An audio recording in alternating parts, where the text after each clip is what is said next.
a tank, a Strandbeast, and an out-of-control train, and more in today's Steve's Makerspace.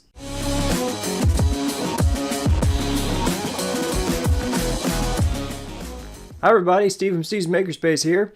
Today we are in Robocraft X / Gamecraft again, and we are looking at some awesome community games and community creations.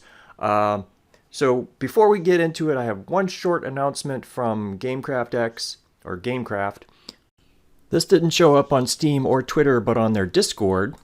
Mark says we've been experimenting internally with a smaller scale of block, approximately a third the size of the current size block. This is intended to give you a lot more fidelity when creating machines, so you can create more realistic machines.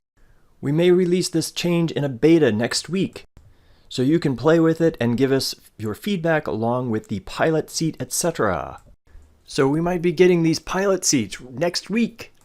But I'm even more excited about this etc. because that might mean some of the other things promised in October, like the text block and these triggers and the console block and the my games and the screenshot and the game details publishing to the workshop and the I don't know, are we going to get all this stuff? Maybe. But if they do a beta testing, you would get to that by going to Robocraft X here, right click, properties, betas, and there would be something in this drop down for beta testing, and then it would update. Okay, that's it for the announcements. On to the community creations, and first up is this tank by Coursed Syntheon. This is not in the community creations. I found this in the Discord, RCX Discord. First you have to tighten up the tank tracks, and then 2 and 3 are for the left and the right. So let's get going. We'll go to the right, and now we'll go straight. Let's just try going in a circle. So, yes, that works. Okay, this thing works awesome. It's quite speedy. Oh, this will be so nice when we have a seat and we can actually see where we're going.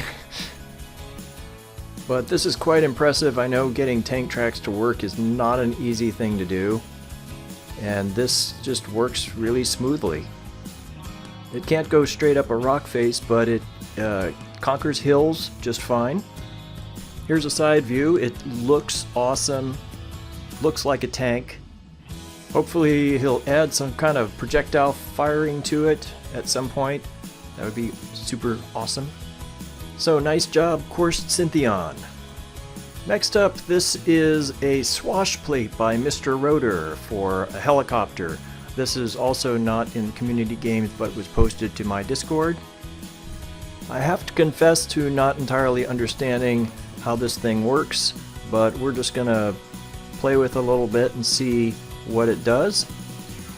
But I think the basic idea is that the swashplate has to be squeezed in one direction in order for the helicopter to move in that direction. So it seems to be doing that job, and I think it looks awesome. And I'm amazed that he can accomplish this with so few parts. So good job, Mr. Rotor. Now here is the Strandbeast by Kura 3000.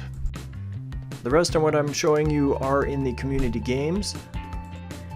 And this thing is already moving. Look at this. This is awesome. This is amazing. This is based on something that Theo Jansen, an artist, made. Jansen's beast was powered by wind, and I think Brent Batch made one that was powered by gravity in Scrap Mechanic. This one is powered by motors, but it still looks cool. Kura must have put a lot of hours into making this thing work. So if I put 1 and 2 to a neutral position, that's going to stop the Strandbeast. And then we can move 2 and 1 in the opposite direction, and that gets the Strandbeast going backwards. Now I'm wondering if this works like tank steering, but that seems to just have caused it to stop. So let's get it going forward again.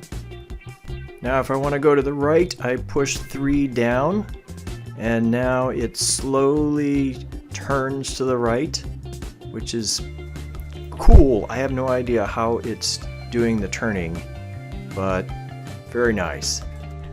Now there's a note in the description that says it can't go uphill, so I'm going to try going a little bit uphill and just see what happens if it just stops moving. Oh, jeez. Okay, I didn't expect that. Well, good job on that, Kura 3000. And here is another one by Kura 3000, a bowling center. So I did play this a few times, so I'm just going to show you how it works. You come up to the platform. There's already one ball loaded, so we just need to direct where we're going to be shooting the ball from. So this goes to the right in order to go left, which is a little bit confusing, but that's okay. And when I'm ready to shoot, 5 goes quickly to the left, and pistons push the ball out. And do we have a strike? Oh, no, not a strike. Oh, it's a split. That's disappointing. Now we have to clear out the pins that are on the floor.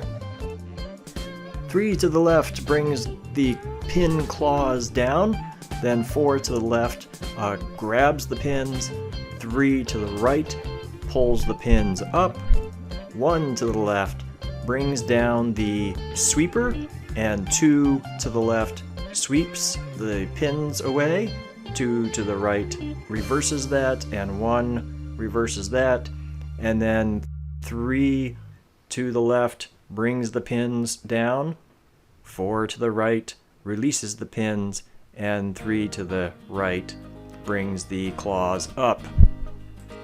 It's a complicated sequence which will hopefully be fixed when we have logic in the game. Now we're going to get a second ball. Falls in there. And now we'll set up for our second shot. And here it goes. It looks good. Yes. Alright, we got 9.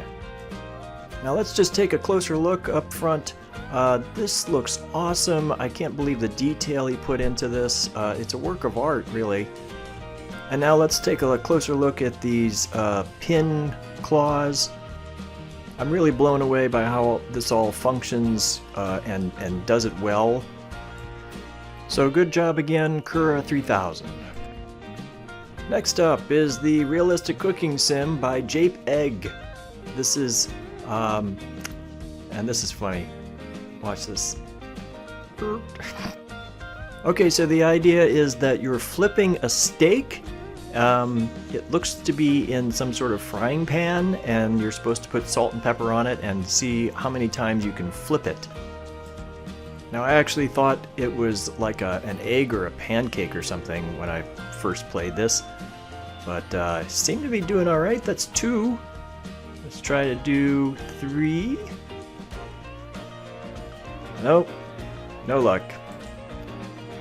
Okay, let's try doing the salt and pepper now. So first we'll put some pepper on, and then we'll get some salt. There we go. Plenty of salt and pepper. Oh yes, that looks delicious. You think that's enough salt and pepper? I don't know. I guess that'll do. Okay, time to flip. Let's see. There we go. Okay. That was good. I think I've got like 2 pieces of salt left. Hey! That wasn't a flip. Okay, that didn't count. So, no, that's not a flip. So, there we go. No. This is funny. Okay, let's try again with the flipping. And that's like half a flip. And 2? No. Oops. Okay, one more time. And 1. Very good. Okay, 2. 3. All right. And nope, that wasn't a flip. 4. All right, we're up to 4. Let's see if we can do 5. And oh, so close. Alright, good job, Jape Egg. Okay, and here's me flipping an actual egg. We sort of did it.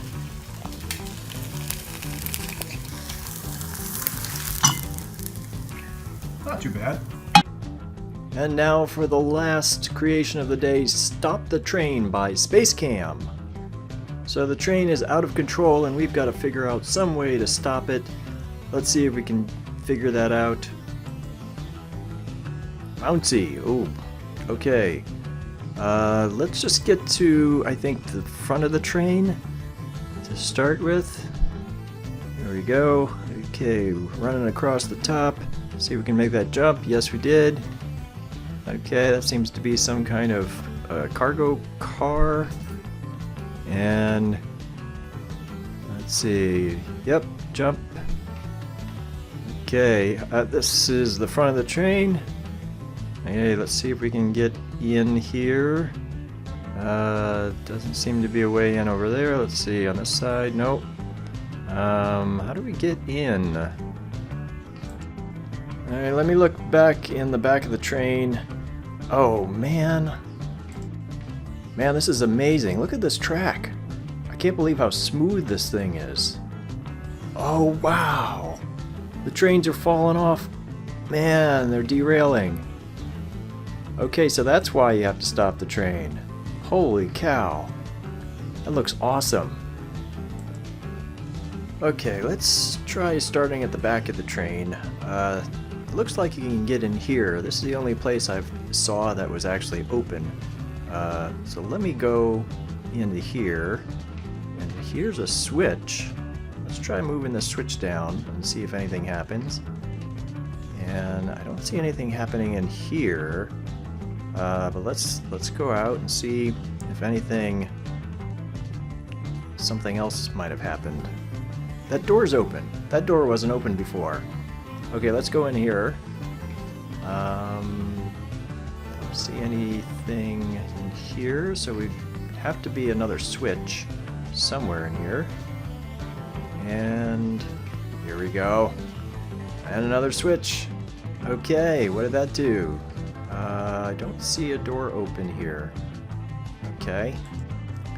Let's try jumping up here. Whoa, got pushed a little bit. Okay. And oh, I missed. Oh, jeez, I fell off again. Okay, I'm back at the same position. Let's climb up here and jump through here. Okay, did this open up? Let me get down here.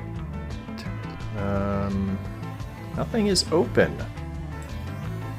Okay, so I spent a long time trying to figure out what to do next and could not figure out what the next step was. So I went to the Discord where Spacecam had uploaded the Stop the Train and found that there were some walkthrough notes. So I read through the walkthrough notes, at least to this point, and I found out that there's a hidden switch in this hopper car that I had missed. It's supposed to be in this gap right here. So let me see if I can get to it without falling off. There we go. Let's see what that did, and looks like we have a door open. Alright, let's see if we can find another switch. And I did not read through all of the notes yet, so I don't know what the next step is. Let's try this and see what that did. So, long story short, I tried a whole bunch of variations of these switches and I was getting frustrated. So this didn't work either. And I eventually figured it out, but I found that there was an error in the notes. This said to pull the lever down, but actually I had to pull the lever 7 up. So we'll pull the lever up and see what that does. And from here on out, I decided to just consult with the notes. So this goes down. I was getting frustrated. I had spent quite a long time on this, so now we go up here. This goes down. And oh, this is the front of the train. Alright. Oh, jeez, I almost fell off. Okay, and we're in the compartment. We're in, and that's it. I need to move number 1 to a neutral position. And that's it, we stopped the train. Woohoo! Okay, good job, Space Cam. This thing was awesome. I can't believe the work you put into this. The train is awesome, the tracks, the game itself is awesome. Really well done. Okay, that's going to do it for today's episode. I'm just blown away by all the creativity of these builders. If you've liked this video, please like the video and consider subscribing to my channel. Ring the bell so that you can hear about my videos. Let me know in the comments if there are community games that you think I should play, but please no parkour because I suck at parkour. And if there's a creation that is not a game but you want me to see it, you can post the game save file on my Discord server. A link is in the description. And thank you for watching, and I'll see you in the next one. Bye now. Steve's Makerspace.